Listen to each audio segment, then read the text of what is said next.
নমস্কার বন্ধুরা, নিশিটা গল্পের আড্ডায় আমি জয়দীপ আরও একবার তোমাদের সবাইকে স্বাগত জানাই। আমাদের আড্ডার যারা নিয়মিত সদস্য ডিটেকটিভ অনিরুদ্ধ, তাদের কাছে একটি পরিচিত নাম। আবার অনেকদিন পর সহকারী আর বন্ধু অনিমেষকে সঙ্গে নিয়ে ফিরে এসেছে একটি জটিল রহস্যের তদন্ত করতে। গল্পটি ভালো লাগলে কিন্তু সাবস্ক্রাইব করে দিতেই হবে চ্যানেলটিকে, আর করতে হবে লাইক আর কমেন্টস, কারণ এটাই আমাদের সবচেয়ে বড় পুরস্কার।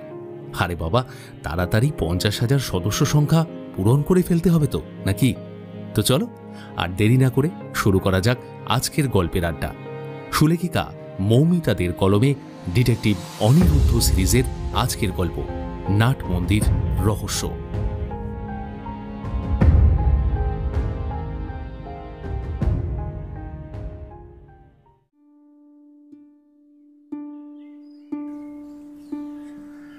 আশা করি সকলে ভালো আছেন।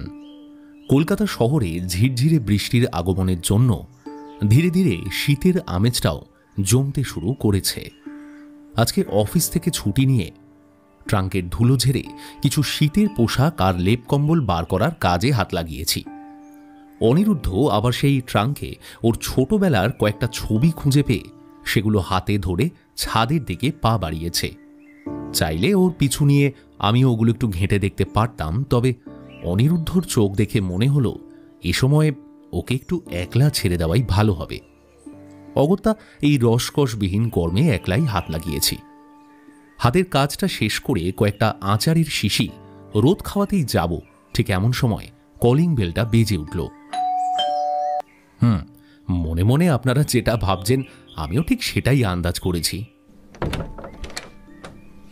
নমস্কার, এটা কি ডিটেকটিভ অনিরুদ্ধ বাবুর বাড়ি? দরজার সামনে দাঁড়িয়ে রয়েছেন বেটে খাটো আর গোলগাল ধরনের একজন মধ্যবয়স্ক ভদ্রলোক। দাড়ি গোঁফ নেই, মাথার সামনেটা প্রায় টাক পড়ে গেছে, নাকটা ঠিক হলো এবং পোশাক পরিচ্ছদ বেশ রুচিশীলী বলা যায়। গলার আওয়াজটা বেশ গুরুগম্ভীর। আগে হ্যাঁ, আর আপনার পরিচয়টা? আমি কৃপাল ঘোষ দস্তিদার, কলকাতা শহরের ঘোষ দস্তিদার স্বর্ণমহলের মালিক। ভদ্রলোকের সাথে আরও কিছু একটা বলতে যাব, ঠিক সেই সময় অনিরুদ্ধ এসে হাজির হলো। কে এসেছে অনিমেষ? কলিং বেলের শব্দটা শুনে আমি নিচে এলাম। আপনি ভেতরে আসুন। নমস্কার অনিরুদ্ধ বাবু, আপনাকে এর আগে কখনো সামনাসামনি দেখিনি, তবে আমার মেয়ের মুখে আপনার গুণের এবং আপনার রূপের যে প্রশংসা শুনেছি তাতে একবার দেখেই চিনে ফেলেছি এটা আপনি ব্যতীত অন্য কেউ হতেই পারেন না। আজ পর্যন্ত ওর বুদ্ধিমত্তার পরিচয় পেয়ে এসেছি, তবে রূপের গুণগানটা আমার সামনে সবিস্তারে বর্ণনা করলে আমার লেখালেখিতে একটু সুবিধে হতো আর কি। আমি আপনার লেখা 2টি বই এর আগে পড়েছি। ও আচ্ছা, অশেষ ধন্যবাদ। তবে কোন দুটি পড়েছেন জানলে ভালো লাগতো। সরস্বতীর সিদ্ধলাভ আর পদ্মনাগের খোলস মোচন। আচ্ছা, এইসব কথা পরেও বলা যাবে। আপনি কোন প্রয়োজনে এখানে এসেছেন আগে সেটা বলুন। আগে এই চিঠিগুলো একবার খুলে দেখুন। আচ্ছা, আপনি ততক্ষণে এখানে বসুন। অনিরুদ্ধ প্রত্যেকটা চিঠি খুব মনোযোগ সহকারে পর্যবেক্ষণ করে ভদ্রলোকের দিকে তাকিয়ে বলল, এমন হুমকির চিঠি আপনাকে কে পাঠাতে পারে বলে আপনার মনে হয়? মনে মনে বেশ কয়েকজনের প্রতি একটু সন্দেহ রয়েছে, তবে যথোপযুক্ত প্রমাণের অভাবে কারোর দিকে সরাসরি আঙুল তুলতে পারছি না। সে সন্দেহের তালিকায় সবচেয়ে আগে কাকে রাখতে চান? আমার বিশ্বস্ত কর্মচারী রথীন্দ্রকে। কথাটা বলে কৃপালবাবু ঘামতে আরম্ভ করলেন।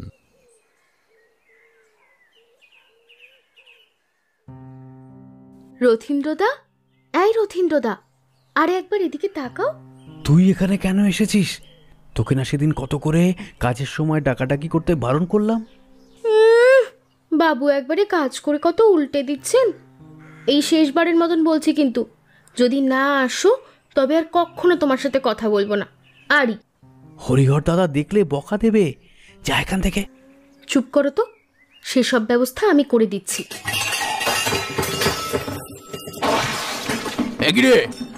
কি বললো ওদিকে?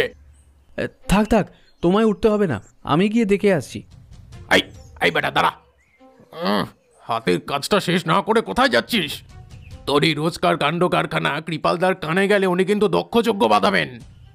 ফিরে এসে সব করে রাখবো। হ্যাঁ, এখন যাই। আহা, এ বেটা নিজেও মরবে, আমাকেও মারবে। তোমার সাথে কথা আছে, ভাঙা পাঁচিলের দিকটায় চলো। সে না হয় যাচ্ছি, তবে তার আগে আমার হাতটা ছাড়, লোকজন দেখছে তো। দেখলেই বা ক্ষতি কি? আমি কি তাদের ভয় পাই নাকি? গুরুজনদের সামনে এসব না করাই ভালো। এখানে সবাই আমাকে খুব ভালো ছেলে বলেই চেনে। তাছাড়া ভয় নামক বস্তুটা তোর মধ্যে না থাকলেও আমার মধ্যে আছে। তোর বাবা আমাকে দয়া করে কাজে রেখেছিলেন বলেই তো আজ মায়ের ওষুধ, ভাইয়ের পড়াশোনা সব ঠিকঠাক চলছে, নয়তো কবেই পরিবারটা ভেসে যেত। ধুর, বাবা তেমন কিছুই করেননি, তাই জন্যই তো যোগ্য শিল্পীকে তার হাতের কাজের দাম দিয়েছেন মাত্র। হুম, আসল কথা হলো তোর বাবা বড্ড বেশি ভালো মানুষ, তাই সব কিছু উজাড় করে বিলিয়ে দিতে পছন্দ করেন। ঠিক যেমন তোদের পৈতৃক কারবারটা বিনা বাক্যবায়ে নিজের দাদার নামে ছেড়ে দিলেন। তোমাকে না কতবার বলেছি, ঠাকুরদার যেমন ইচ্ছে ছিল ঠিক সেটাই করা হয়েছে। তাছাড়া আমার বাবা স্বর্ণ ব্যবসায় লাভ ক্ষতির হিসেবটা ঠিক বুঝে উঠতে পারেনি। সেসব তোদের বড় লোকই কায়দার কথা। এবার বলতো, হঠাৎ এমন করে আলাদা করে ডেকে আনার কারণ কি? আজকাল কি প্রয়োজন ছাড়া তোমার সঙ্গে দুটো কথাও বলা যাবে না? হেঁয়ালি করিস না, ওদিক থেকে ডাক পড়লো বলে। এটা ধরো। কি আছে এতে? কাজের থেকে একটু সময় বার করতে পারলে এটা একটু খুলে দেখো। এবার আমি আসি। রথীন্দ্র, বাক্সটা আমার হাতে দাও। এ কি জ্যাঠামশাই, আপনি এখানে? প্রশ্নটা বোধহয় আমার তোমাকে করা উচিত ছিল। যাক, দুজনকে যখন একসাথে পেয়ে গেলাম তখন কথাটা এখানেই বলে ফেলা ভালো।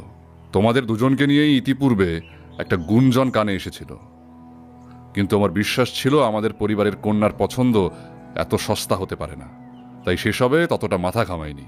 কিন্তু আজ মনে হচ্ছে কথাগুলো আগেই গুরুত্ব সহকারে যাচাই করা উচিত ছিল। দয়া করে ওকে কিছু বলবেন না, ওর কোনো দোষ নেই, সব ভুল আমার। ভুল নয়, বলো অন্যায়। নিজের জামা কাপড়, শিক্ষাগত যোগ্যতা, নিদেন পক্ষে পরিবারের দিকে কখনো তাকিয়ে দেখেছো? তোমার কি মনে হয় এখানে আমার অন্যে প্রতিপালিত হবে এবং পরবর্তীতে আমাদের পরিবারের মেয়েকে ভুল বুঝিয়ে জোর করে তুলে নিয়ে গিয়ে বিবাহ করে ঘর জামাই হয়ে থাকবে? না জ্যাঠামশাই, রথীন্দ্র ওরকম ছেলেই নয়। চুপ, একদম চুপ। এরকম বেহায়া মেয়ে যে আমার ভাইয়ের ঘরে জন্মাতে পারে, এটা ভেবেই আমার সর্বাঙ্গ জ্বলে যাচ্ছে। আমি আপনার দুটি পায়ে পড়ি জ্যাঠামশাই, আপনি মা বাবাকে এ বিষয়ে কিছু বলবেন না। দয়া করে আপনি কিছু বলবেন না জ্যাঠামশাই। যদি রথীন্দ্রের কাজটা টিকিয়ে রাখতে চাও তবে হাঁ করে এখানে দাঁড়িয়ে না থেকে বাড়ি ফিরে যাও। আর হ্যাঁ, ভবিষ্যতে কখনো যদি একে অপরের সাথে যোগাযোগ স্থাপন করার চেষ্টা করো তবে আমার চেয়ে খারাপ বোধহয় আর কেউ হবে না। না, আমি আর কখনো এখানে আসবো না। ও ভালো থাকুক। রথীন্দ্র, তোমার ভাইটা স্কুলে যাবার জন্য সকাল 9:30 নাগাদ ওই পালপাড়া দিয়ে যাতায়াত করে, তাই না? ওর কোনো ক্ষতি করবেন না, ও তো এসবের কিছুই বোঝে না। আমি আপনাকে কথা দিচ্ছি, দৃষ্টি আমার সাথে মিশতে চাইলেও আমি ওকে আঘাতে আঘাতে এতটাই ভেঙে ফেলবো যে ও আমার নামটা শুনলে আমাকে ঘৃণা করবে। কথাটা যেন মাথায় থাকে। কৃপালবাবু, আপনি কিছু কি ভাবছেন? এই নিন, একটু জল খান।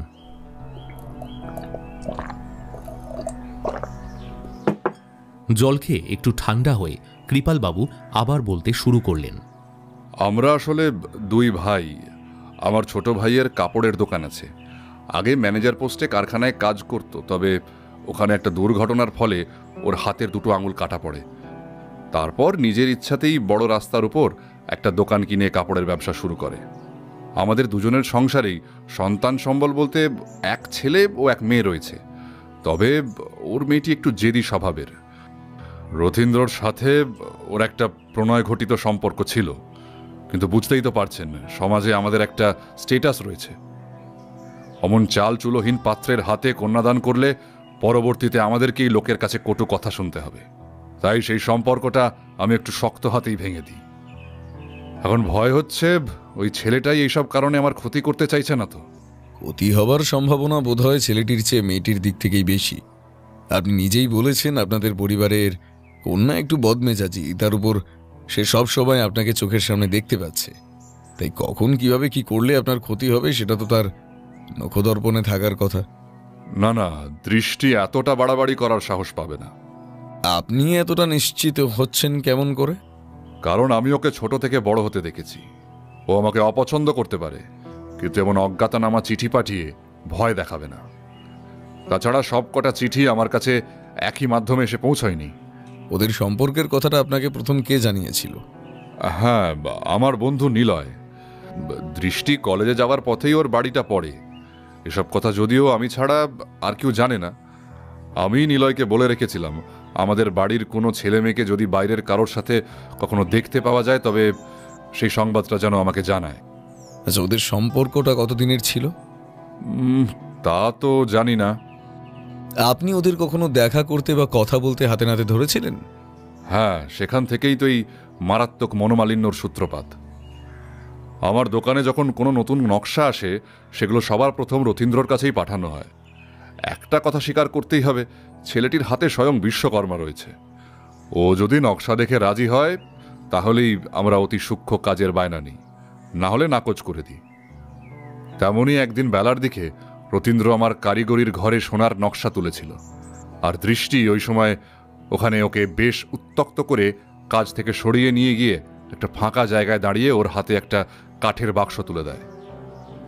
আমি পুরো দৃশ্যটাই নিজের চোখে প্রত্যক্ষ করি এবং বাড়ি ফিরে সেই বাক্সটা খুলে দেখতে পাই ওর ভেতরে একটা মাঝারি আকারের ডায়েরি ও তার ভেতরে একটা শুকনো গোলাপ রয়েছে। সম্ভবত রথীন্দ্রটা দৃষ্টিকে উপহার হিসেবে দিয়েছিল। আসলে মেয়ে মানুষের বুদ্ধি বলে কথা।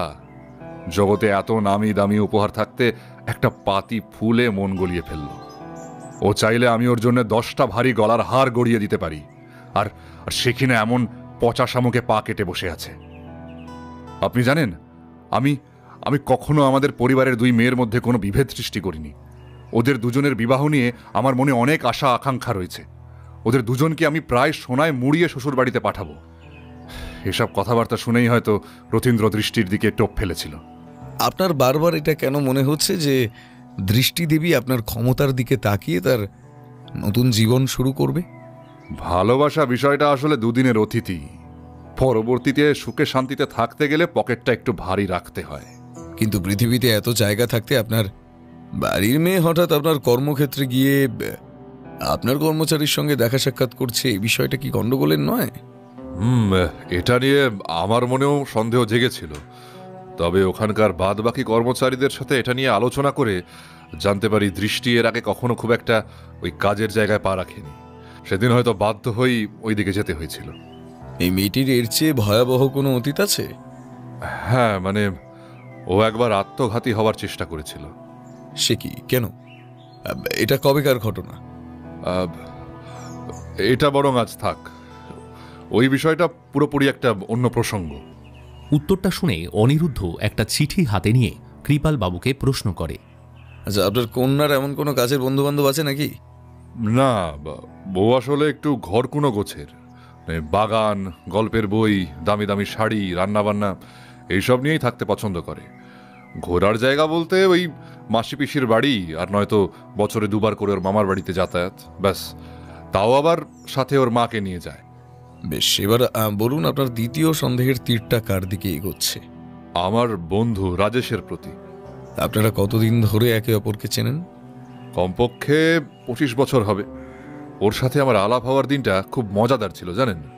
আমার ছেলের বর্তমান বয়স 25 বছর। ও যেই হাসপাতালে জন্মায় সেই হাসপাতালেই রাজেশের বড় ছেলেও ওই একই দিনে কয়েক ঘন্টার ব্যবধানে জন্মায়। সেদিন দুশ্চিন্তা, ভয়, উত্তেজনা, মানে একটা অদ্ভুত টান, মানে এই সব কিছু মিলিয়েই দুজনেই যেন দুজনের অনুভূতিটা খুব ভালো করে অনুভব করতে পেরেছিলাম। তাই সেখানেই কথাবার্তা বলতে বলতে বন্ধুত্ব হয়ে যায়। তারপর আমার ছেলে পৃথিবীর আলো দেখলে আমি মুখ ফসকে বলে ফেলি, ওর ঘরে যদি কন্যা সন্তান আসে তবে তাকে আমার পুত্রবধূ করে নিয়ে আসব। কিন্তু কয়েক ঘন্টার ব্যবধানে ওরও পুত্র সন্তান জন্মায়। তারপর ও বেশ কয়েকবার আমার বাড়িতে বন্ধুত্বের খাতিরে যাতায়াত করেছে। আমিও স্ত্রী সন্তান সহ ওর বাড়িতে গিয়েছি। এরপর বছর ঘুরতে না ঘুরতেই ওর স্ত্রী অন্তঃসত্ত্বা হলে আমরা আবারও কন্যা সন্তানের আশা করেছিলাম। কিন্তু ওর কপালে আবারও পুত্র সন্তানের যোগ ছিল। এদিকে আমাদের ঘরে মৃন্ময় আসার 5 বছর পর পায়েলের জন্ম হলে ও নিজের বড় ছেলের জন্য আমার মেয়েটাকে দাবি করে। বন্ধুত্বের খাতিরে প্রথমটায় না করতে পারিনি, তবে পরবর্তীতে একটু খোঁজ খবর নিয়ে জানতে পারি ওর 2 ছেলের স্বভাব চরিত্র খুব একটা সুবিধের নয়। আমি ঠিক যেই সময় থেকে এই বিয়েতে অসম্মতি জানিয়েছিলাম, গড়পড়তা হিসেব করে দেখলে দেখা যাবে তার কয়েকদিনের ব্যবধানেই হুমকির প্রথম চিঠিটা পেয়েছিলাম, যাতে লেখা ছিল সব দিক বজায় রাখতে চাইলে নিজের কথার দাম রাখতে হয়, নয়তো কালের নিয়মে সব সম্পর্কের সাথে মানুষটাও মিলিয়ে যায়। ব্যাস এইটুকুই। আর কোনো ব্যক্তিকে সন্দেহ করেন? হ্যাঁ, সেটাও আমার অপর এক কর্মচারী, নাম বিদুর। আমার মেয়ের সাথে ওর বয়সের বেশ খানিকটা তফাৎ রয়েছে, তবে ওর চোখ মুখের চাউনি আমার ভালো থাকে না। এছাড়াও লুকিয়ে লুকিয়ে পায়েলের ঘরে গিয়ে গল্প করা, সকলের নজর এড়িয়ে পায়েলের জন্য টুকটাক জিনিসপত্র এনে দেওয়া, এগুলো কোনোটাই আমার পছন্দের নয়। তবে আমার কন্যা আমার কাছে অনেকটা খোলা খাতার মতন, তাই ও সব কথা আমার কাছে এসে বলে বলেই এখনো পর্যন্ত বিদুরের অবাধ যাতায়াতটা বন্ধ করতে পারছি না। বন্ধ করলে পায়েল ভাববে আমি হয়তো ওকে আর আগের মতন ভরসা করি না। রথীন্দ্র কখনো আপনার বাড়িতে গিয়েছে?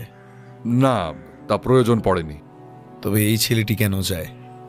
আসলে পায়েল ওকে দাদার মতন শ্রদ্ধা করে, তাই।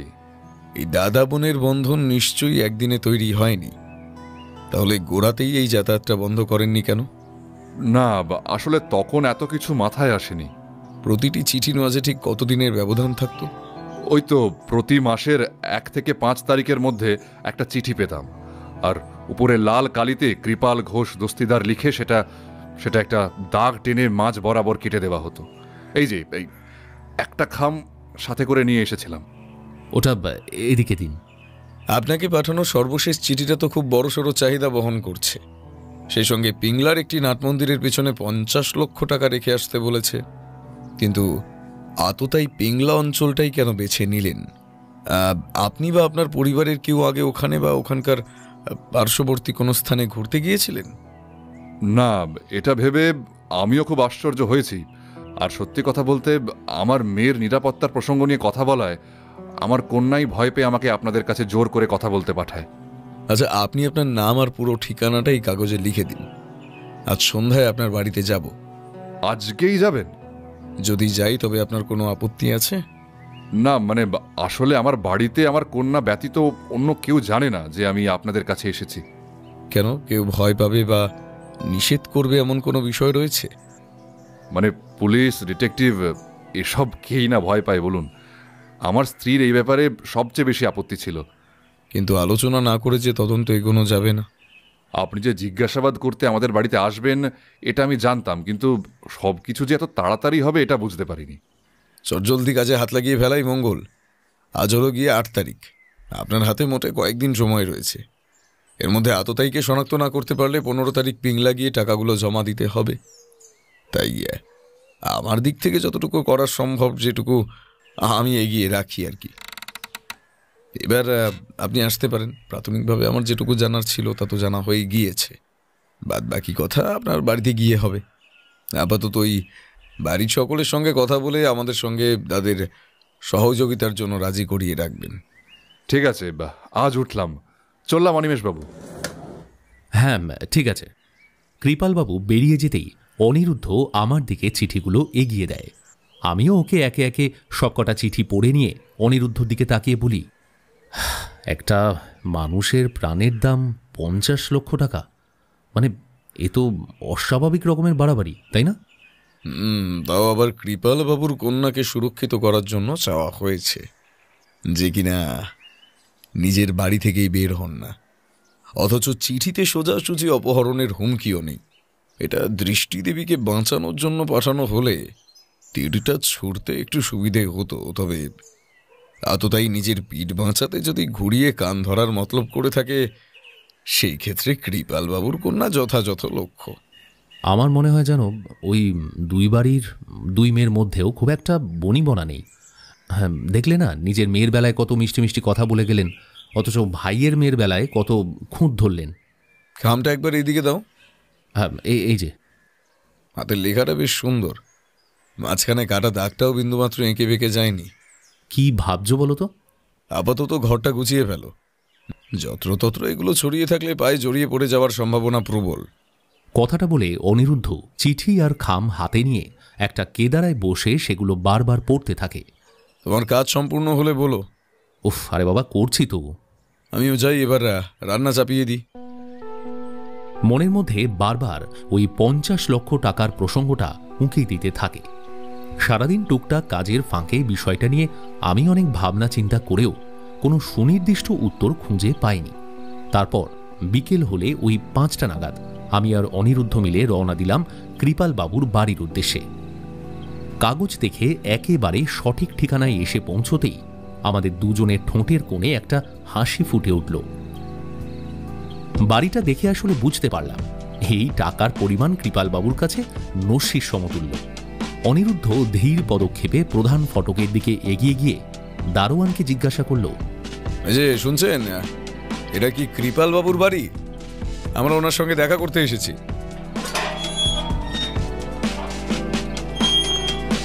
ওখানে দাঁড়িয়ে মিনিট খানেক অপেক্ষা করার পর কৃপাল বাবু এসে আমাদের ভিতরে নিয়ে গেলেন। আপনার বাড়িটা বেশ সুন্দর। হ্যাঁ হ্যাঁ, ওই ঈশ্বরের আশীর্বাদে একটু গুছিয়ে রাখার চেষ্টা করেছি মাত্র। আচ্ছা, আপনারা প্রথম কার সাথে কথা বলতে চান? বাড়িতে সকলে উপস্থিত আছেন তো? আগে না, মানে একটা বিশেষ কাজে ভাই দোকান থেকে ছুটি নিতে পারেনি। একটা ভালো অর্ডার রয়েছে, তাই ও সব কাজ তো ওই শুধুমাত্র কর্মচারী দিয়ে করানো সম্ভব নয়, ওকেও থাকতে হচ্ছে। আর আমার ছেলের চেনা পরিচিত এক বন্ধুর মা, সে খুব অসুস্থ, ফলত ওনাকে দেখার জন্য একটু ওই ফল মিষ্টি নিয়ে সব বন্ধুরা সেখানে গিয়েছে। বেশ, তবে আপনার স্ত্রীর সঙ্গে কিছু কথাবার্তা বলেই কাজটা শুরু করা যাক। সেসব ব্যবস্থা করাই আছে। আপনারা এদিকে আসুন, এদিকে আসুন। এই, কে আছিস? নিচতলার ছোট ঘরে কিছু খাবার পাঠানোর ব্যবস্থা কর। কিছুক্ষণ ওই ঘরে বসে থাকার পরেই হাতে একটা বড় ট্রে নিয়ে একজন মধ্যবয়স্কা ভদ্রমহিলা হাজির হলেন। বুঝতে অসুবিধে রইল না ইনি কৃপাল বাবুর সহধর্মিণী। তবে এনার সাজগোজের সাথে কৃপাল বাবুর আত্ম অহমিকা বোধহয় খুব একটা সামঞ্জস্য বজায় রাখতে পারেনি। উনি বললেন, আগে ভিতরে আসতে পারি? হ্যাঁ অবশ্যই, ওখানে বসুন। এই খাবারগুলো এখানে রাখবো? রেখে দিন। এবার আপনার নামটা বলুন। কানন ঘোষ দস্তিদার, আমি এই বাড়ির বড় বউ। কৃপালবাবু বললেন না আপনার ছেলে নাকি তার বন্ধুর মা অসুস্থ হওয়ার কারণে তাকে দেখতে গিয়েছেন। তা সেই বন্ধুটির মা ঠিক কতদিন ধরে অসুস্থ হয়ে রয়েছেন? আমি ঠিক জানি না। আজকে এই কথাটা প্রথম শুনলেন? না, আগেও বলেছিল, হয়তো আমি খেয়াল করিনি। আপনি দয়া করে আমাদের কাছে কিছু লুকোবেন না, তাহলে ফল হিতে বিপরীত হবে। এবার বলুন তো, আপনার কন্যা কি আপনাদের খুবই বাধ্য? হ্যাঁ, সব সময় সব কিছু করার আগে আমাদের পরামর্শ নিয়েই করে। বাহ, এই মাসের মাঝামাঝি সময় তো আপনাদের একটা জায়গায় ঘুরতে যাবার কথা আছে। এটা নিয়ে নিশ্চয়ই আপনার কন্যার সঙ্গে অনেক পরিকল্পনা করেছেন। না, আমি তো এসবের কিছুই জানি না। কেন, কৃপালবাবু উড়ো চিঠিতে কি লেখা ছিল সেসব আপনাকে জানাননি?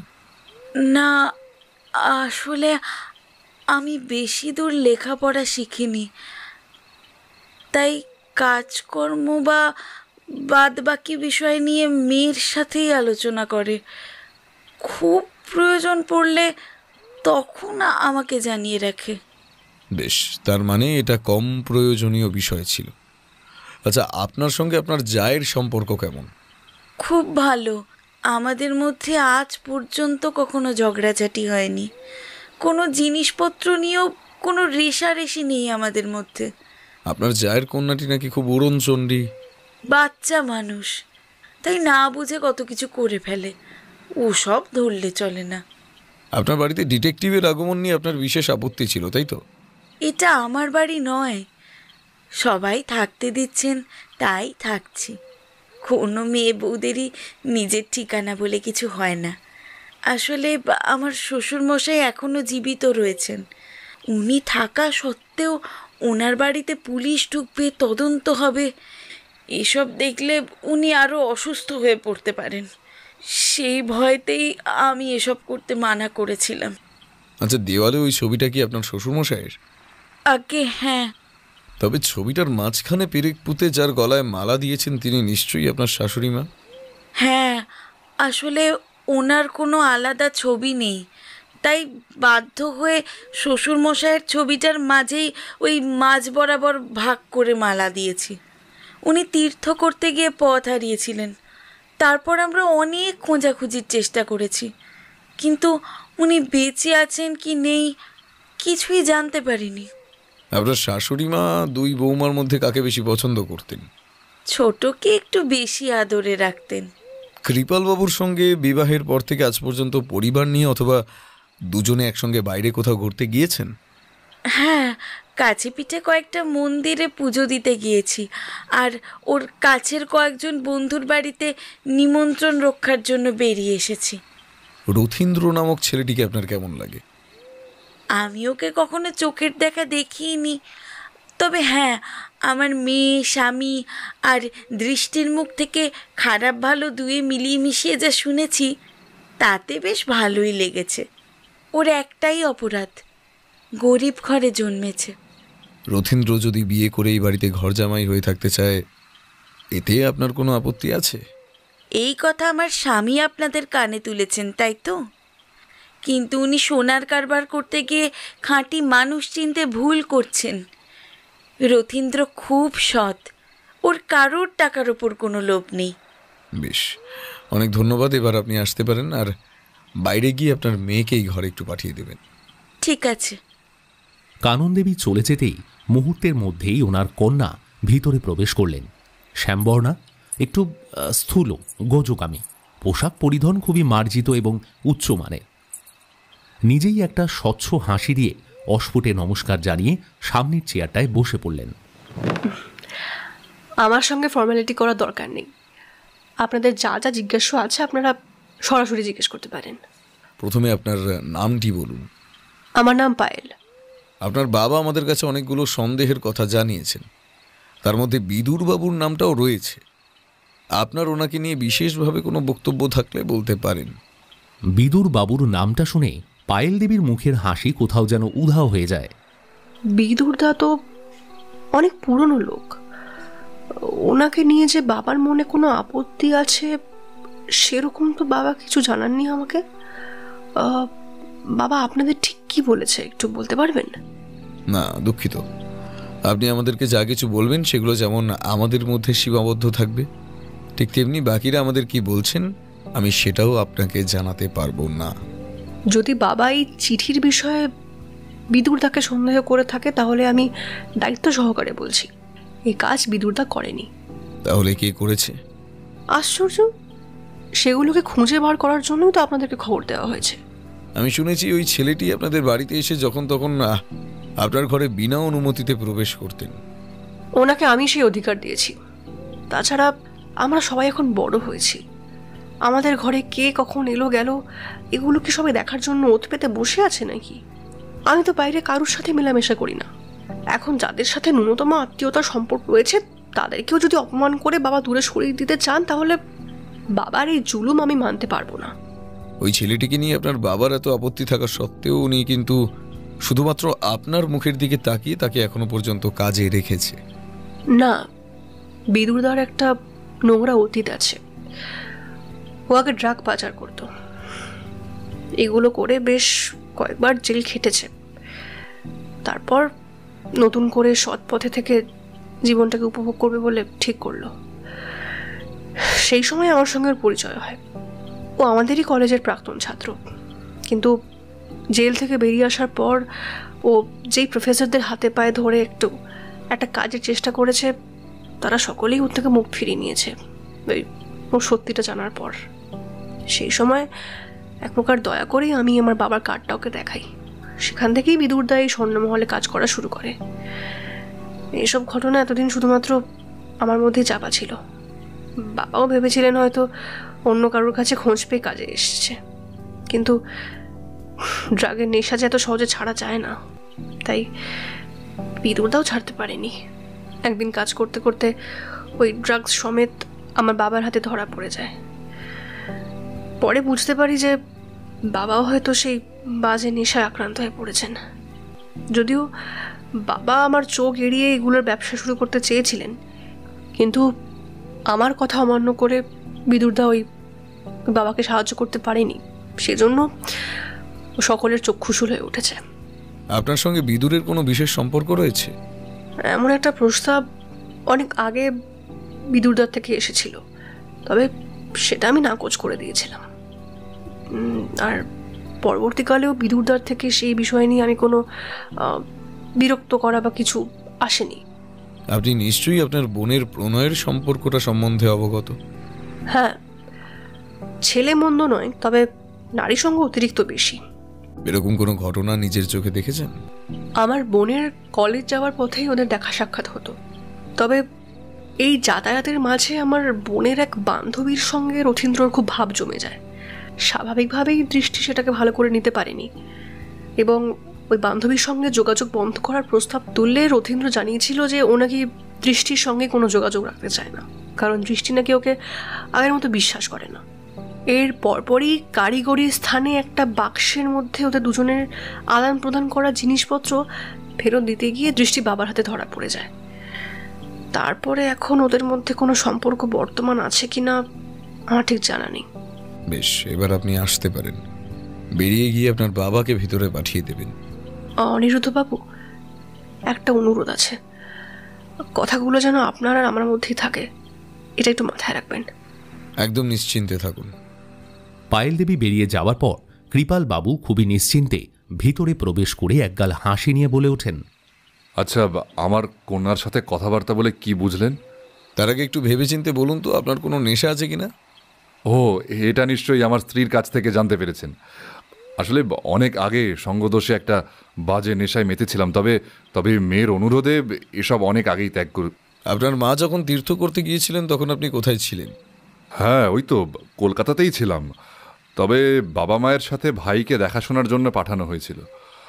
মা এর আগেও আরও 2টি শ্রীক্ষেত্রে তীর্থ করতে গিয়েছিলেন না, তবে কাশিতে গিয়ে এমন অঘটন ঘটবে সেটা সত্যি বুঝতে পারিনি। নিজের মাকে খোঁজার জন্য পুলিশে খবর দিয়েছিলেন? হ্যাঁ, কিন্তু ওনারা কিছুই সঠিকভাবে বলতে পারেননি। বেশ, আপনি যদি চান তবে আমরা আর একবার ওনাকে খোঁজার চেষ্টা করে দেখতে পারি। অনিরুদ্ধর প্রস্তাবে কৃপালবাবু একটু উত্তেজিত হয়ে বললেন, হ্যাঁ, সেসব হবে খন, কিন্তু তার আগে আপনাকে যেই কাজের জন্য ডেকে আনা হয়েছে সেটার সুরাহা করুন। আমি তো আপনাকে আপনার সন্দেহের কথা সবটাই সবিস্তারে জানিয়েছি। এবার ওদের ধরে এনে আচ্ছা করে ধোলাই দিয়ে আসল কথাগুলো টেনে বার করে আনুন তো। সব কিছু তো মারপিট করে জানা সম্ভব নয়। ওই যেমন ড্রাগের প্রসঙ্গটা মারপিট না করেই জানতে পারলাম। একটা প্যাকেট পাওয়া যাবে, একটু ঘেঁটে দেখতাম। আরে বিশ্বাস করুন, আমার বাড়িতে এখন আর ওসব কিছু থাকে না। আমি যখনই বিষয়টা নিয়ে মেতে উঠেছিলাম তখনও শুধুমাত্র নিজের নেশার তাগিদে এগুলো নিয়ে বাড়াবাড়ি করিনি, বরং আমি ভেবেছিলাম স্বর্ণের ব্যবসার পাশাপাশি যদি এই ব্যবসাটা চালানো যায় তাহলে কিছু উপরি লাভ হবে আর কি। এই কারণেই ওই সময় বিদুরকে আমাদের বাড়িতে ডেকে আনা হতো। তাহলে সেদিন আমাদের বাড়ি বই মিথ্যা কথা বলে এলেন কেন? ভয় পেয়েছিলাম। যতই হোক, গোয়েন্দা বলে কথা, কোথা থেকে কি কেসে ফাঁসিয়ে দেবেন। তার উপর আপনার সাথে যে একজন পুলিশের ভালো সখ্যতা আছে সেটাও আমি জানি। আমরা কথা বলছিলাম, ঠিক এমন সময় অনিরুদ্ধ সামনের টেবিল থেকে একটা কাঁচের ফুলদানি তুলে নিয়ে দরজার দিকে হঠাৎ ছুঁড়ে মারল। এ কি, এসব আপনি কি করছেন? পর্দার আড়ালে যে দাঁড়িয়ে আছেন এক্ষুনি বেরিয়ে আসুন। ওভাবে লুকিয়ে লুকিয়ে আমাদের কথাবার্তা শোনার চেষ্টা করে কোনো লাভ নেই। অনিরুদ্ধর কণ্ঠে হতচকিত হয়ে এক যুবতী কন্যা থমথমে মুখে আমাদের সামনে এসে দাঁড়ালো। আপনি জানেন না কারো ঘরের বাইরে দাঁড়িয়ে এভাবে আড়ি পাতাটা অন্যায়? আমি কারো কথা শুনতে আসিনি। আমার ঘরে যেতে গেলে এদিক দিয়েই যেতে হয়, তাই যাতায়াতের সময় অচেনা কণ্ঠস্বর শুনে আমি একটু অবাক হয়েছিলাম। মেয়েটি পুরো কথাটা কৃপাল বাবুর চোখে চোখ রেখে বলে তারপর অনিরুদ্ধর দিকে তাকালো। আপনার নাম? নাম না জেনেই আমাকে থানায় ধরে নিয়ে যেতে এসেছেন? কথার ভঙ্গিতে বুঝতে আর বেশি সমস্যা হলো না। এটাই দৃষ্টি দেবী। কৃপালবাবু, আপনি এখন আসতে পারেন। আমি ওনার সঙ্গে একান্তে কিছু কথা বলতে চাই। কৃপালবাবু আমাদের সামনে ঝাঁজ দেখাতে না পেরে একটু বিরক্ত হই ঘর থেকে বেরিয়ে গেলেন। আপনি এখন কি করেন? কলেজে পড়ি।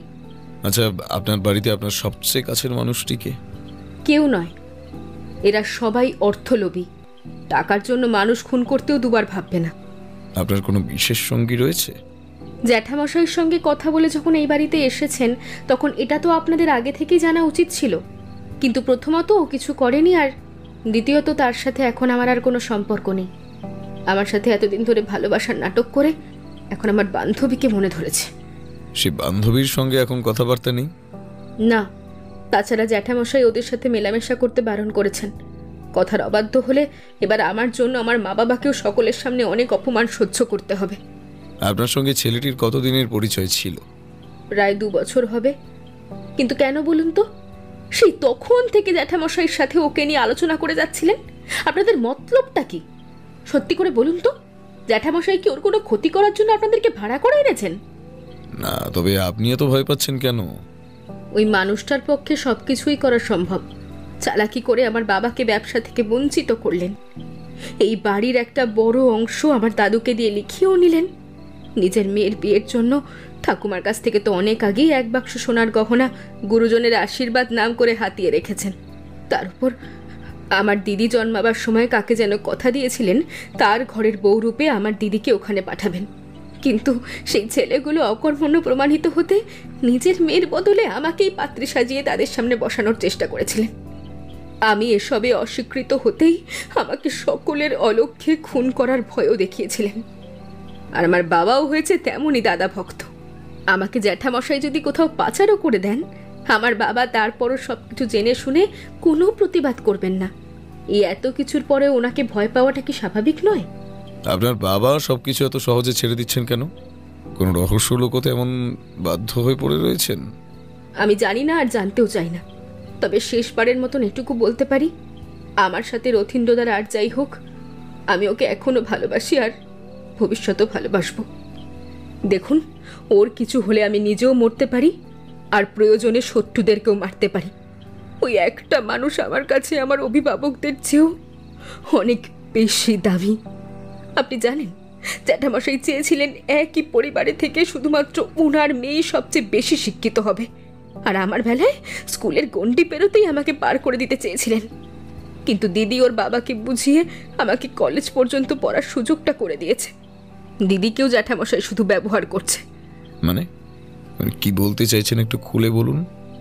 দিদিকে সামনে রেখে জ্যাঠামশাই ব্যবসায় আরও উন্নতি করতে চান। সেই কারণেই তো দিদিকে গৃহবন্দী করে রাখেন। পায়েল দেবী নিজেই লোক সমাগম পছন্দ করেন না। হতেই পারে না। ও আমার সাথে সব কথা ভাগ করে নেয়, আর ওকে আমি চিনব না? পায়েল দেবী নিজের কোনো মনের মানুষ নেই বলেই উনি আপনার এই সম্পর্কের কথা রাষ্ট্র করে বেরিয়েছেন আর কি। আপনি চাইলে আমি সেটা প্রমাণ করে দিতে পারি।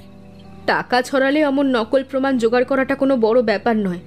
আমি তো একটা সময় রথীন্দ্রদার সাথে পালিয়ে যাব বলে ঠিক করেছিলাম, কিন্তু দিদিভাই রথীন্দ্রদাকে কিছু টাকা দিয়ে নিজের মতো করে একটা ব্যবসা দাঁড় করাতে বলে। তার মানে ওই ছেলেটি এখন আর কৃপালবাবুর কাছে কাজ করে না? না, তাহলে তো সবাই সবটা জেনেই যাবে। ও ওখানেই কাজ করে, আর ওই টাকাটা নিজের এক বন্ধুকে দিয়ে হিসেব রাখতে বলেছে। একবার ব্যবসাটা দাঁড়িয়ে গেলে ওরা দুজনের সমান শেয়ার নেবে। তবে এখন আর এসব ভেবে কি লাভ? যাকে এত সাহায্য করলেন সে তো আপনাকে ধোঁকা দিয়ে পালিয়ে গেল। ভুল তো মানুষ মাত্রই হয়। তাছাড়া এর পিছনেও যে জ্যাঠামশাইয়ের কোনো ষড়যন্ত্র নেই, সেটাই বা আমি মেনে নিই কী করে? এখন এত বিশ্বাস? বেশ, এবার আপনি আপনার দাদাকে এই ঘরে পাঠিয়ে দিন। ও তো এখানে থাকে না। তাহলে কোথায় থাকে? ও তো ছোটবেলা থেকেই মামার বাড়িতে মানুষ হয়েছে। কেন? শুনেছি আপনার বাবা তখন কারখানায় বেশ ভালো মাইনের কাজ করতেন। মা বাবার মাঝখানে কিছু সমস্যা থাকার জন্য ওর ছোটবেলাটা খুব একটা স্বাভাবিক ছিল না। ও, দুঃখিত। হিসেব মতো তবে আপনি এই পরিবারের কনিষ্ঠ সন্তান। হ্যাঁ।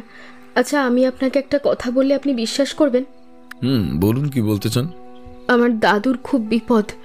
আসলে আমি ছোট বলে আমি ওনার কাছে খুবই আদরের, কিন্তু এটা এই বাড়ির অনেকেই পছন্দ করে না। দয়া করে ওনার কোনো ক্ষতি হতে দেবেন না। কে ওনার ক্ষতি করতে চাইবে? কিসের লোভে? বেলঘড়িয়া যতীনদাসনগরে দাদুর একখানা পুকুর আছে, আর একখানা বড় বাড়িও রয়েছে সেখানে। ওটা আমার ঠাম্মির বাপের বাড়ি ছিল। তবে ওই বাড়ির কোনো সন্তান এখন আর জীবিত নেই বলে সম্পত্তিটা ঠাম্মির নামে দিয়ে দেওয়া হয়েছিল। আর ঠাম্মি যদি কখনো ফিরে না আসেন তবে সেই সম্পত্তি দাদুই পাবেন। ইতিমধ্যে ওই ঘরে রাতের বেলা কেউ একজন কিছু কাগজপত্র খুঁজতে গিয়েছিল। দাদু সবটা টের পেয়েছেন, কিন্তু প্রশ্ন করেননি। দাদুও আমাদের ভয় পাচ্ছেন। উনি মনে করছেন বেঁকে বসলে বোধহয় ওনার ছেলেরাই ওনাকে হত্যা করবেন।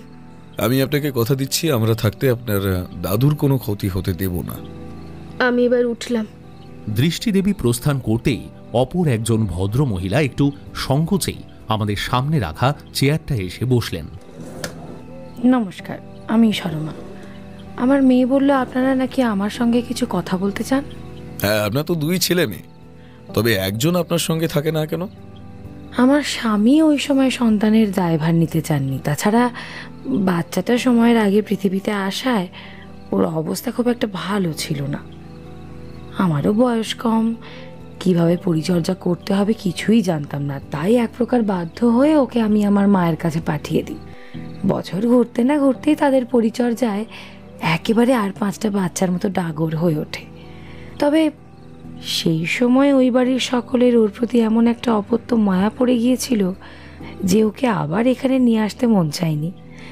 তবে হ্যাঁ, এখন বছরে 1-2বার এই বাড়িতে এসে মাসখানেক করে থেকে যায়। আপনার মেয়ে নাকি একবার আত্মহত্যা করার চেষ্টা করেছিল, এর পেছনে কি কারণ ছিল? ও চিরকালই ঘরের খেয়ে বনের মোষ তাড়ানো স্বভাবের। পড়াশোনাটা নামমাত্র ধরে রেখেছে বিয়ের হাত থেকে রেহাই পেতে। নয়তো অমন দামড়ি মেয়েকে কে বাড়িতে বসিয়ে রাখবে বলুন তো? সেইবার এত বাজে রেজাল্ট করলো যে স্কুল থেকে নাম কেটে দেবে বলে নোটিশ পাঠালো। সেই ভয়তেই মরার চেষ্টা করেছিল। হ্যাঁ। আপনি কখনো পিংলা ঘুরতে গেছেন? না, এটা কোথায়? আপনার স্বামীর কাছ থেকে পরে জেনে নেবেন। আপনার মেয়ের জন্য তো কৃপালবাবু নিজে থেকে সম্বন্ধ এনেছিলেন, তখন রাজি হলেন না কেন? মেয়েকে পার করব বলে দড়ি কলসি বেঁধে গঙ্গায় ফেলে দিতে তো চাইনি। আমার মাতার লম্পট ছেলের হাতে কন্যাদান করাচ্ছে। আমার মেয়ে আইবুড়ো হয়ে আজীবন এই বাড়িতে পড়ে থাকা শ্রেয়। কিন্তু বাড়িটা তো কৃপালবাবুর, এবং ওনার পরবর্তীতে ওনার ছেলের নামে থাকবে। তখন দৃষ্টি দেবীকে এই বাড়িতে রাখতে পারবেন তো? মাথার উপরে বটগাছের মতো শ্বশুর মশাই রয়েছেন। উনি পুত্র স্নেহে এতখানি অন্ধ হবেন না যাতে আমার 2 সন্তানকে একেবারে পথে গিয়ে দাঁড়াতে হয়। এই বাড়িটা না পেলেও আক্ষেপ নেই, ওনার অন্যত্র কিছু জমি জমা আছে। এইসব কথা আপনাকে কে বলেছে? আমার স্বামীর সাথে উনি এই বিষয়ে পরামর্শ করেছিলেন। আচ্ছা, আপনার শাশুড়ি মা কবে থেকে নিখোঁজ হন? নিখোঁজ নয়, বলুন গত হয়েছেন। কিন্তু সবাই যে বলছেন কাশীধামে যাওয়ার পর ওনাকে আর খুঁজে পাওয়া যায়নি। হ্যাঁ, এর অর্থ মা গঙ্গা ওনাকে টেনে নিয়েছেন। ওনার তো ওটাই শেষ ইচ্ছে ছিল। তার মানে শুধুমাত্র আপনি বিশ্বাস করেন উনি মারা গেছেন? দেখুন, আমার স্বামী নিজের খরচায় তার বাবা মাকে তীর্থ করাতে নিয়ে গিয়েছিলেন। দৃষ্টি আর দীপকে ওদের মামার বাড়িতে রেখে আমিও ওনাদের সাথে গিয়েছিলাম। আচ্ছা, আমরা এতগুলো মানুষ সুস্থ সবলভাবে ফিরে আসতে পারলাম, অথচ শাশুড়ি মা হারিয়ে গেলেন। এও কি সম্ভব? আর যে বা যারা বলছে উনি নিখোঁজ, তারা আসলে আমার স্বামীকে ফাঁসানোর চেষ্টা করছে। মায়ের কাঁকাল থেকে তো আগেই গয়নার বাক্সটা সরিয়েছে, এখন পৈতৃক ভিটের দিকে নজর পড়েছে। কৃপালবাবুর কাছে যে বেশ কিছুদিন ধরে হুমকির চিঠিপত্র আসতো, এটা আপনি জানতেন? হ্যাঁ, দিদির সাথে এগুলো নিয়ে কথাবার্তা হতো। প্রথম দিকে চিঠিগুলো ওনার ঘরের দরজার বাইরে কেউ একজন রেখে যেত। তারপর ওনার কাজের জায়গায় একটা চিঠি পাওয়া যায়, আর সবচেয়ে শেষেরটা বাগানে ওনার সবচেয়ে পছন্দের ফুল গাছের সাথে সুতো দিয়ে জড়ানো ছিল। মালির চোখে পড়তেই আমরা সবাই সবটা জানতে পারি। পায়েল দেবীর সঙ্গে তো আপনার মেয়ের বেশ ভালো সম্পর্ক। আমিই তো রাখতে বলেছি। যুদ্ধ করে যখন কিছু আদায় করা সম্ভব নয়, তখন দরদ দেখিয়ে নিজের অধিকার আদায় করে নিতে হবে। ব্যাস, আমার স্বামী বেঁচে থাকতে বর্দার হাত থেকে কানাকড়িও গলবে বলে তো মনে হয় না। তবে মেয়েটা একটু বোকা হাবা, যত্ন পেলেই গলে যায়। ছোটবেলা থেকেই বাবার স্নেহে মানুষ, তবে বড় হয়ে বাবার বিভৎসতা দেখে অনেক অনেক আহত হয়েছে জানেন। ওর মায়ের সাথেও তো বর্দার বৈবাহিক জীবন সুখের নয়। দিদি এই নিয়ে কত দুঃখ করে। এ বাড়ির বড় ছেলের স্বভাব চরিত্র কেমন? তাকে নিয়ে যত কম কথা বলা যায় ততই মঙ্গল। এই তো কিছুদিন আগেও একটা মেয়েকে রাস্তায় উত্ত্যক্ত করার জন্য পুলিশ থানায় ডেকে পাঠিয়েছিল। বড়দা এক প্রকার হাতে পায়ে ধরে সেই রাতেই ছাড়িয়ে আনেন। নিজের বাবার ঘরে চুরি করতে গিয়েও তো একবার আমার স্বামীর হাতে ধরা পড়েছিল। সেই সময় আপনার স্বামী ওখানে কি করছিলেন? ভাইয়ে ভাইয়ে কত রকম কথা থাকে, সব কি আর আমাদের বলেন? অমন কিছু বলতে গিয়েছিলেন হয়তো। ঠিক আছে, এবার আপনি আসতে পারেন। সরমাদেবী চলে যেতেই আমরাও নিজেদের জায়গা ছেড়ে কৃপাল বাবুর সাথে বাইরে ব্যালকনিতে দাঁড়িয়ে টুকটাক কথাবার্তা বলছিলাম। ওনার বাবার ঘরটা একবার ঘুরে দেখার আর্জি জানালাম, কিন্তু খুব অদ্ভুতভাবে এই প্রস্তাবে কৃপাল বাবু শুধু ভীত নয়, রীতিমতো অস্বস্তিতে পড়লেন। অগত্যা ওই বাড়ির কয়েকজন প্রধান সদস্যের সাথে কথাবার্তা বলেই আমি আর অনিরুদ্ধ ওখান থেকে বেরিয়ে আসি। পথে নেমেই খস করে একটা সিগারেট জ্বালিয়ে অনিরুদ্ধ বলল,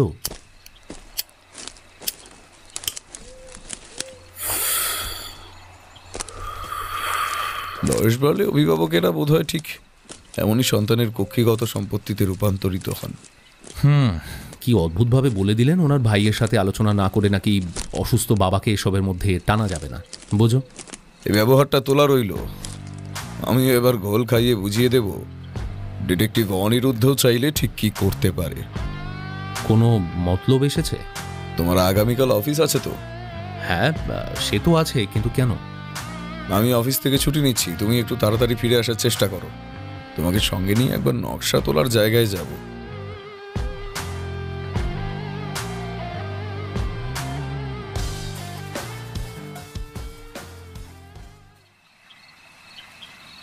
পরের দিন যথারীতি অফিস থেকে ফিরে অনিরুদ্ধকে সাথে নিয়ে কৃপাল বাবুর বলে দেওয়া সেই কারিগরি স্থানে হাজির হতেই মোটামুটি সকলের মধ্যে একটা চাঞ্চল্য লক্ষ্য করলাম।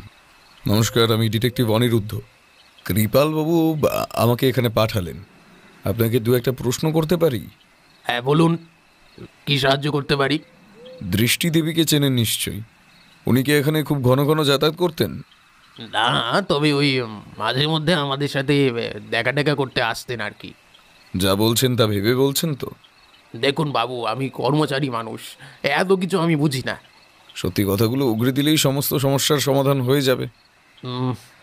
আচ্ছা বেশ, দিদিমণি এখানে আসতেন, তবে ওই কৃপালদা এসব অপছন্দ করতে বলে আমরা এসব নিয়ে ওনার কাছে কোনো দিন কিছু বলিনি, একেবারে কথাই তুলতাম না। এতে আপনাদের কি লাভ থাকতো?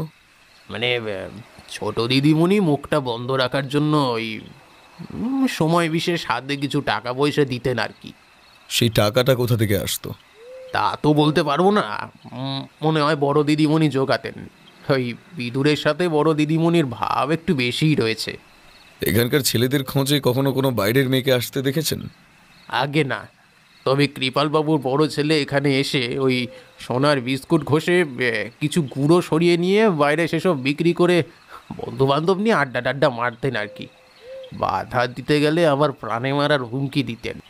ও, আপনার নামটাই তো এতক্ষণে জানা হলো না। ও, আগে আমার নাম হরিহর বাগচি। ঠিক আছে, আপনাকে অশেষ ধন্যবাদ। এরপর সেখান থেকে চোখ সরিয়ে অনিরুদ্ধ একজন সুদর্শন যুবককে ইশারা করে আমাদের দিকে ডাক দিতেই হরিহর বাবু তাকে ঠেলে এদিকে পাঠিয়ে দিলেন।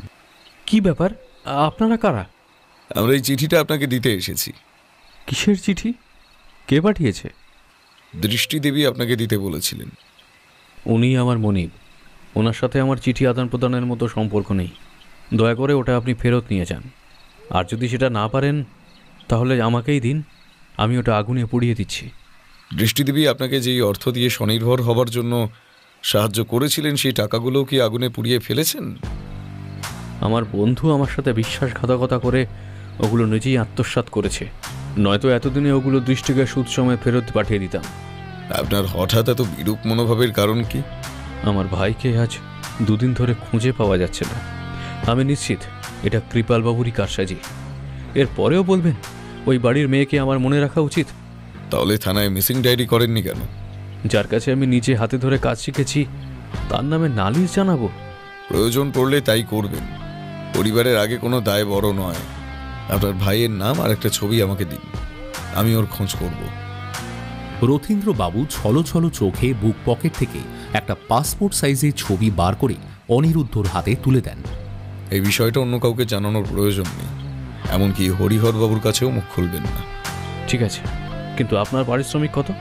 আমি যা মাইনে পাই তার পুরোটাই প্রায় সংসার খরচে চলে যায়।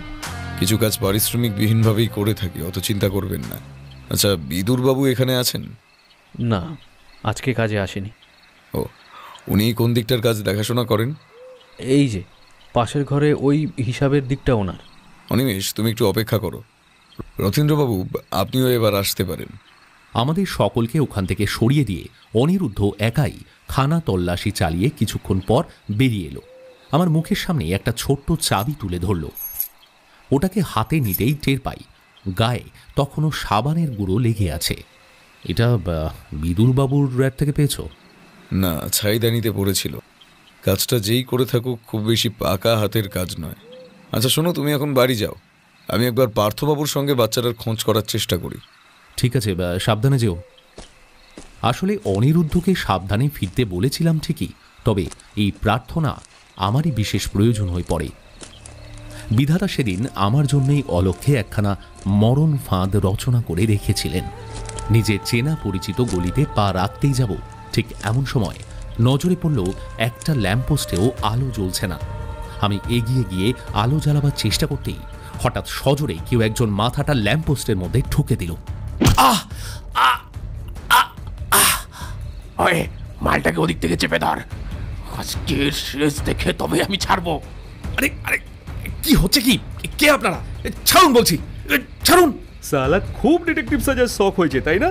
সব শখ একেবারে জন্মের মতো ঘুচিয়ে দেবো শালা আজকে।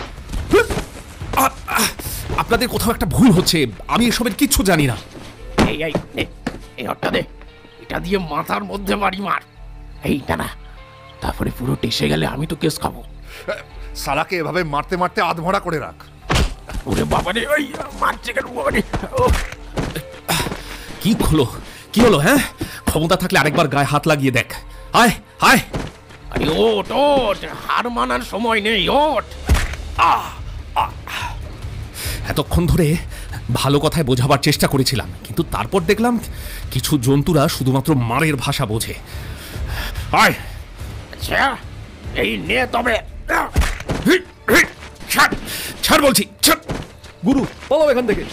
এই এই না, দাঁড়া দাঁড়া, আমাকে ফেলে যাচ্ছিস কোথায়? দাঁড়া। এক রাউন্ড খেলে নেতিয়ে পড়লে হবে?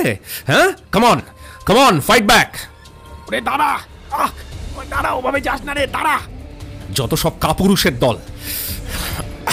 হাতটা যদি সত্যি যন্ত্রণায় অবশ হয়ে আসছে একেবারে। জামাটাও ভিজে গেছে, রক্ত বেড়েছে মনে হচ্ছে। আমি ওই অবস্থায় অতি কষ্টে নিজেই খুঁড়িয়ে ডাক্তারখানায় গিয়ে প্রাথমিক চিকিৎসা করিয়ে পুনরায় বাড়ির পথ ধরি। এদিকে অনিরুদ্ধ বাড়িতে ফিরে আমাকে দেখতে না পেয়ে দুশ্চিন্তা করতে শুরু করে। শেষে হয়তো আর থাকতে না পেরেও নিজেই রাস্তায় নেমে দেখতে এসেছিল। ওর সাথে আমার দেখা হতেই ছুটে এসে উদ্ভ্রান্তের মতন আমাকে দেখে ও ঘাবড়ে গেল। বলল, তোমার কি কোনো অ্যাক্সিডেন্ট হয়েছে? আমি অনেকবার মোড়ের মাথায় গিয়ে তুমি আসছো কিনা তা দেখার চেষ্টা করেছিলাম। বলছি একটু সাবধানে থেকো। হ্যাঁ, আমাকে তুমি মনে করে কারা যেন অতর্কিতে আক্রমণ করেছিল। ঠিক আছে, গুনে গুনে এই সব কটা মারের প্রতিশোধ নেওয়া হবে। তুমি ভিতরে এসো। সেদিন সারা রাত অনিরুদ্ধ দু চোখের পাতা এক করতে পারেনি। আমিও যন্ত্রণার কারণে বারবার এদিক ওদিক শুয়ে বসে কোনো মতে রাতটা কাটিয়ে দিই।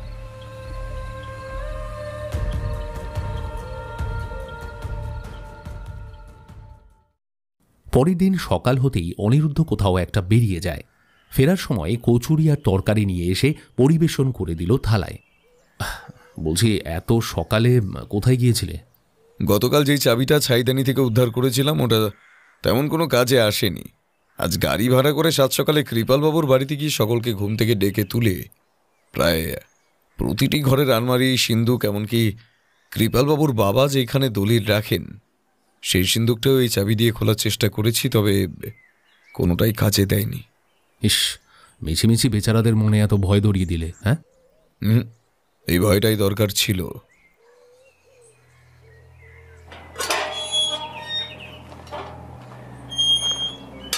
দয়ালবাবু, আপনার নাকে আর পায়ে কি হয়েছে? এমন কাপড় জড়ানো কেন? এই দেখুন না, গতকাল রাতে একটা জায়গায় কতগুলো কাপড় পৌঁছে দিতে গিয়ে কারা যেন ওনার ওপর হামলা করে, তারপর হাতাহাতিতে এমন বিধ্বস্ত অবস্থায় বাড়ি ফিরেছেন। দিনকাল ভালো নয়। গতকাল আমার অ্যাসিস্ট্যান্টের উপরেও বেশ বড়সড় হামলা হয়েছে। দয়ালবাবু, আপনার সঙ্গে সেদিন কথা বলতে পারিনি। শুভ কাজটা আজকে সেরে নেওয়া যাক। হে কি, এগুলো কি ধরনের অসভ্যতামি? দরজা খুলুন, উনি উনি অসুস্থ, দরজা খুলুন। এ কি, দরজাটা খুলুন। আগে আগে আমার ভুল হয়ে গেছে, আমাকে মাফ করে দিন, ভুল হয়ে গেছে, আমার আর হবে না। আপনার লজ্জা করে না একজন নিরীহ মানুষ কিভাবে গুন্ডা লাগিয়ে মার খাওয়াতে?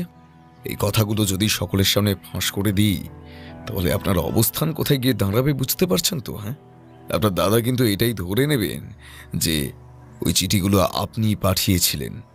না না না না না, দয়া করে এমন কাজ করবেন না। আমি সত্যি হটকারিত বসে এইসব করে ফেলেছি, আর করবো না, আর করবো না। বেশ, আমি এই বাড়িতে কাউকে কিছু জানাবো না, তবে তার জন্য আমার একটা শর্ত রয়েছে। বলুন, হ্যাঁ বলুন বলুন, আপনার সব শর্তে আমি রাজি, বলুন। আপনাকে একটা মিথ্যে চিঠি লিখতে হবে। কাকে দিয়ে লিখিয়ে আনবেন সেটা সম্পূর্ণ আপনার ব্যক্তিগত বিষয়, তবে তাতে যেন এমন কিছু লেখা থাকে যাতে শুধুমাত্র কৃপালবাবু নয়, পুরো পরিবার পিংলা যেতে বাধ্য হয়। সেই সঙ্গে 50 লক্ষ টাকার প্রসঙ্গটা উল্লেখ করতে ভুলবেন না। ঠিক আছে, তবে তাই হবে। এবার সত্যি করে বলুন তো, আপনার মা কোথায় এখন? কি বলছেন কি? একজন স্বর্গীয় মানুষকে নিয়ে এগুলো কি ধরনের রসিকতা? হ্যাঁ, একদম গলা নামিয়ে কথা বলবেন, কারণ আমি স্বর চড়ালে আপনি পালাবার পথ খুঁজে পাবেন না। কিন্তু মা তীর্থ করতে গিয়ে নিখোঁজ হয়ে যান। কিন্তু এইমাত্র যে স্বর্গীয় বললেন। না না, মা গত হননি, কিন্তু মা এখানে থাকলে বেলঘড়িয়ার ওই সম্পত্তি বাবার হাতে আসতো না। তার মানে আপনার বাবা এই সব কিছু জানেন? দেখুন, বাবা কিন্তু অনেক আগেই মেজ ভাইকে ত্যায্যপুত্র করেছিলেন। আমরা মোটেও 2 ভাই নেই আর এখন, কিন্তু এই বাড়িতে আরেকজনের নাম উচ্চারণ করা বারণ আছে। সে নিজের পছন্দ অনুযায়ী নিচু জাতের মেয়েকে বিয়ে করে এনেছিল বলে বাবা সেই বিবাহ মন থেকে মেনে নিতে পারেননি, তাই এই বাড়ি থেকে চিরকালের মতো দূর করে দেওয়া হয় তাকে। সেই ভাই আবার মা অন্ত প্রাণ, তাই সব দিক বিবেচনা করে দুজনকে তীর্থ করতে নিয়ে যাওয়ার অছিলায় সুজয়কে ওখানে ডেকে আনি। মা তো ওকে দেখা মাত্রই আমাদের সকলকে ছেড়ে ওর সাথে চলে যেতে রাজি হয়ে যান। তবে বিশ্বাস করুন, মা যেখানেই আছেন অনেক যত্নে আছেন। আমরা প্রায়শই মায়ের খোঁজ খবর নিয়ে থাকি।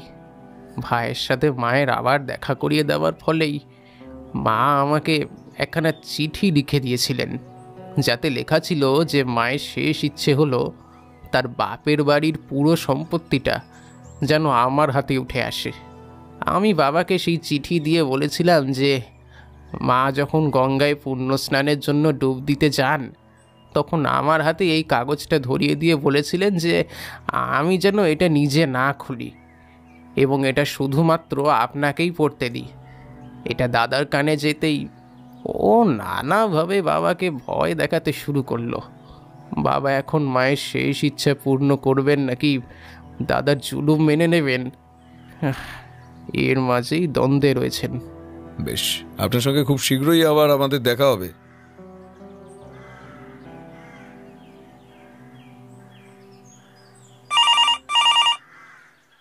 হ্যালো, হ্যাঁ বলছি, বলুন। আচ্ছা, ভয় পাবেন না, আমি এক্ষুনি সব জানিয়ে রাখছি। হ্যাঁ ঠিক আছে, রাখি।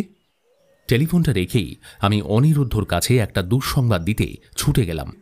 কি হয়েছে, এত উত্তেজিত হয়ে রয়েছে কেন?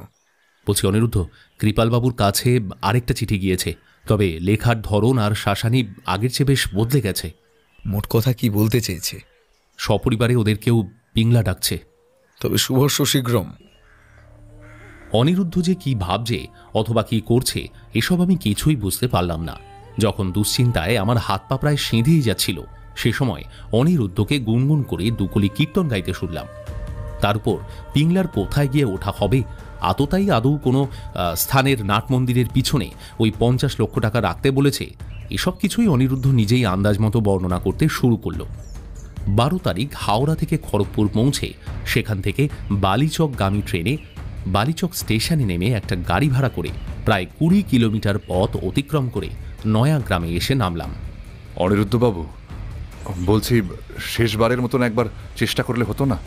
কৃপালবাবুর প্রশ্নে অনিরুদ্ধ কোনো উত্তর দিচ্ছে না দেখে আমি বললাম, কৃপালবাবু, আপনি আমাদের উপর ভরসা রাখতে পারেন।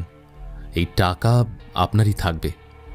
তবে যতক্ষণ পর্যন্ত আততায়ীকে টাকার লোভ দেখিয়ে এখানে টেনে না নিয়ে আসতে পারছি আমরা, ততক্ষণ পর্যন্ত পায়েল দেবীর বিপদ কাটবে বলে মনে হয় না।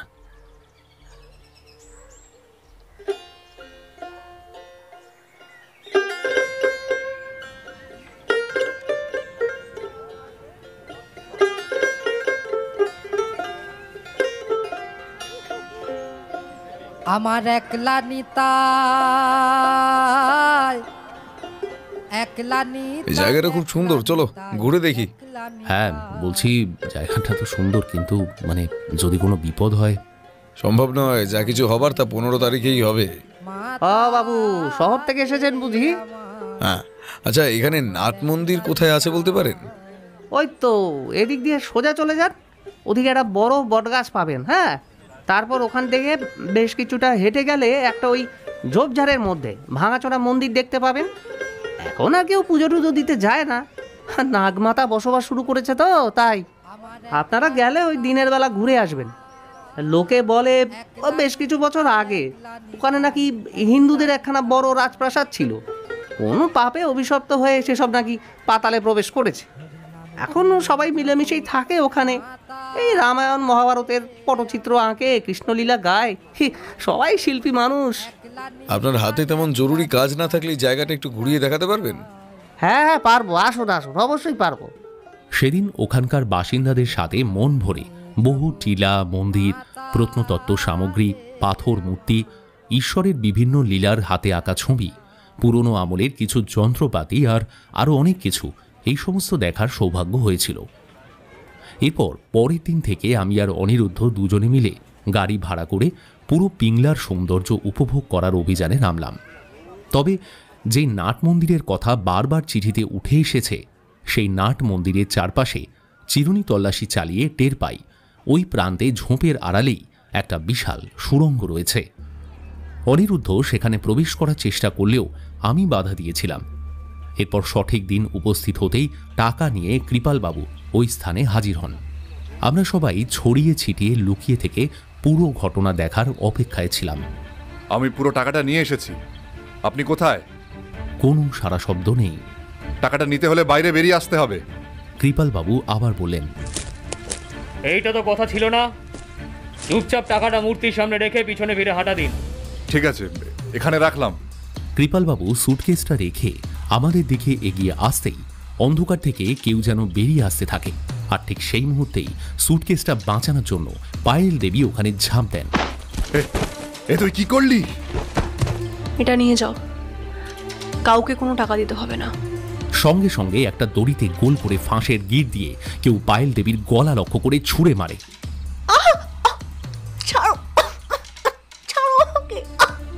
শুকনো পাতার উপর দিয়ে সরসর করে পায়েল দেবীকে অন্ধকারে টেনে নিয়ে যাওয়া হচ্ছে দেখে আমরা সকলেই বেরিয়ে আসি।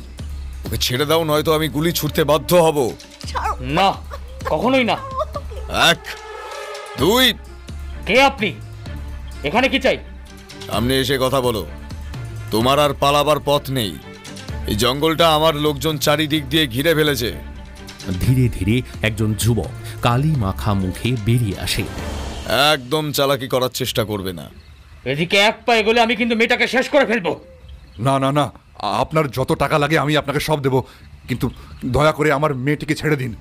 এই যে এই ব্যাগে পুরো 50 লক্ষ টাকা আছে, ছেড়ে দিন। ওটা ওদিকে রেখে সবাই পিছনে সরে যান। না বাবা, তুমি এ ভুল করো না। আমার যা হয় হোক, ওকে তুমি একটা পয়সাও দেবে না, দেবে না। এই বড্ড বুলি ফুটছে তাই না? আমার লাগছে, ছাড়ো, আমার লাগছে। অনিরুদ্ধ বাবু, দয়া করে কিছু একটা করুন প্লিজ। ভয় নেই, আপনার মেয়ে যার হেফাজতে রয়েছে ও তার পূর্ব পরিচিত। এসব আপনি কি বলছেন? হ্যাঁ বাবা, সব দোষ আমার। আমি নিজের ভুলের শাস্তি পাচ্ছি। তুমি এদিকে এসো না। ও অর্থের লোভে অন্ধ হয়ে গেছে। যে কোনো সময় তোমার যে কোনো ক্ষতি করে দিতে পারে। এই হ্যান্ডস আপ!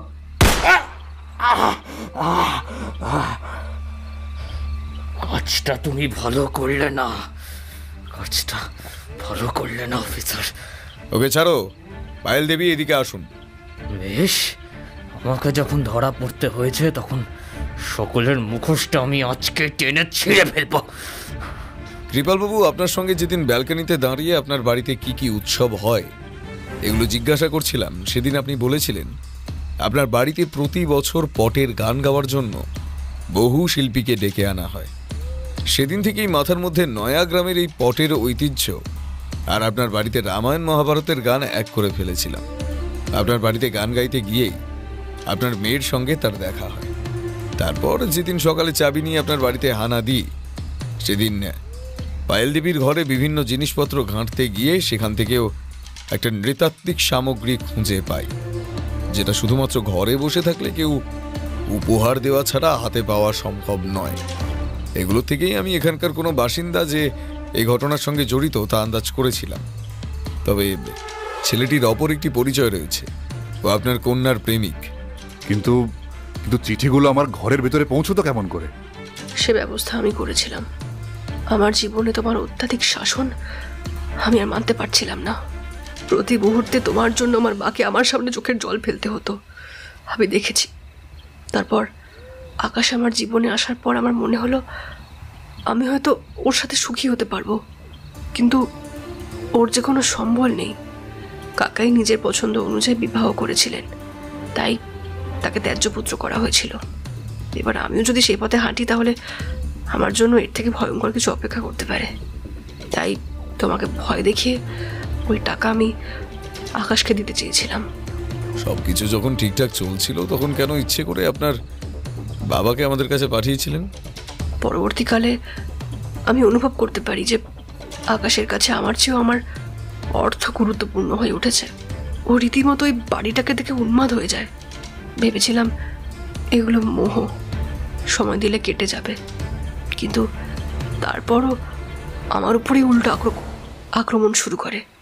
তারপর ধীরে ধীরে দৃষ্টিকে নিয়ে আমায় ভয় দেখাতে থাকে। আমি যেহেতু বাড়ি থেকে বের হই না, তাই আমাকে বলা হলো আমি যদি বাবাকে বলে ওই টাকাগুলো ওর হাতে তুলে না দিই, তবে দৃষ্টির সাথে যে কোনো দিন রাস্তাঘাটে যে কোনো বিপদ ঘটতে পারে।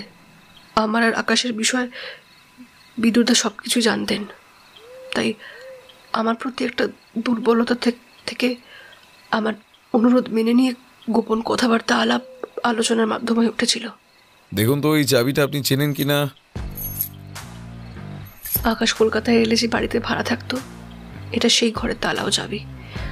ও কি করেছে, কে ওর বাড়িতে আছে, এগুলো জানার জন্যই আমি বিদুরদাকে ওটা নকল করতে বলেছিলাম। কৃপালবাবু, উপরি পাওনা হিসেবে আপনাকে একটা সুখবর দিই, আপনার মা পরলোক গমন করেননি। তবে আসল ঘটনাটা বাড়ি গিয়ে দয়ালবাবুর কাছ থেকে শুনে নেবেন। ওরে, এটাকে গাড়িতে তোল। আমি কখনো আমার মেয়েকে ক্ষমা করতে পারবো না, কখনো না। এর মধ্যে গুরুভাগ দোষ আপনার নিজের মধ্যেই রয়েছে। সন্তানরা বড় হলে তাদের উপর থেকে আধিপত্য বিস্তার না করে তাদের বন্ধু হয়ে ওঠার চেষ্টা করতে হয়, আর বন্ধুত্বের মধ্যে কেউ ধনী গরিব হয় না। হ্যাঁ, আপনি ভুলে যাবেন না যে আপনার উপর আমার এখনো দুটো চোখ আটকে রয়েছে। আপনার বাবার যদি কোনো ক্ষতি হয় তবে আপনার যাবজ্জীবন কারাদণ্ড কেউ আটকাতে পারবে না। আর দয়ালবাবু, আপনাকেও কলকাতায় ফিরে আমাদের সঙ্গে একবার থানায় যেতে হবে। অনিমেষকে বিনা কারণে আঘাত করার অপরাধে একটা ছোটখাটো শাস্তি তো আপনার প্রাপ্য। আর ওই রথীন্দ্রর ভাইয়ের কোনো খবর পাওয়া যায়নি? পার্থবাবু খুঁজে বার করেছেন। রাজেশবাবুর ছেলেকে দৃষ্টিদেবী না দেখেই নাকচ করায় দৃষ্টিদেবীর যাকে পছন্দ তার পরিবারের সদস্যকে গোপন করে দৃষ্টিদেবী অথবা পায়েল দেবীকে নিজের ছেলের সঙ্গে বিবাহ দেওয়ার জন্য রাজি করানোর মতলবে রাজেশবাবু ওই বাচ্চাটিকে অপহরণ করেছিলেন। উনিও এখন গারদের ওপারে রয়েছে। এই হলো পিংলার অদ্ভুত অভিযান। মাঝখান থেকে যেই সম্পর্কগুলো খুব পোক্ত বলে মনে হয়েছিল, দিনের শেষে সেগুলো ক্ষত বিক্ষত হয়ে চোখের জল নিয়ে নিজেদের গন্তব্যে ফিরে যাওয়ার আয়োজন করেছে।